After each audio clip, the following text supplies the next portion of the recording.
અત્યારે વિડીયોના માધ્યમથી પંચાયતની બેઠકની વાત કરી રહ્યા છે, પરંતુ ઘણા મિત્રોને એમ લાગે છે કે ગ્રામ સભાની વાત કરી રહ્યા છે.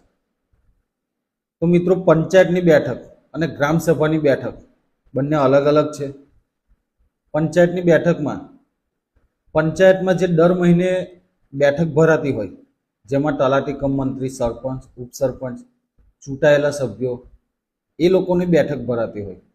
જ્યારે ગ્રામ સભામાં ગામના દરેક નાગરિકો, જે જાગૃત યુવા વર્ગ છે એ દરેક લોકો, ગામનો દરેક વર્ગ, SC, ST, OBC દરેક લોકો ગ્રામ સભાની બેઠકમાં હાજરી આપી શકે છે. મિત્રો, ગ્રામ સભા શું છે?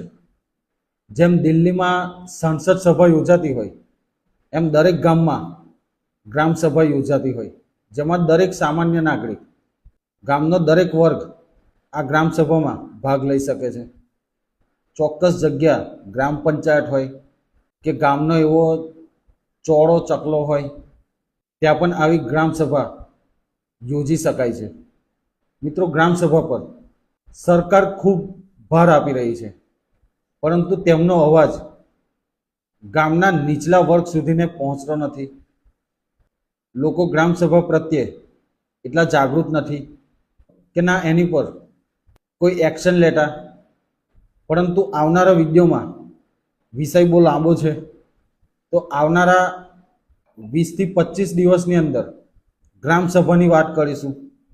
ગ્રામ સભાની વાત એટલે કરવી છે કે લોકો જાગૃત થાય, ગામના વિકાસમાં મદદરૂપ થઈ શકે, ગામના જે પણ ઉભરતા પ્રશ્નો હોય તેને સરપંચ, ઉપસરપંચ અને વહીવટી અધિકારી વાચા આપી શકે, એટલો પ્રયાસ રહેશે.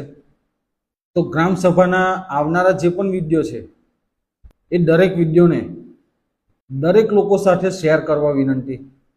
જેટલું શેર વધારે કરશો એટલું આ ગ્રામ સભા વિશેની માહિતી લોકો સુધી પહોંચશે. તો આવનારા વિડીયો વધુમાં વધુ શેર કરવા વિનંતી. ધન્યવાદ. જય હિન્દ, જય ભારત.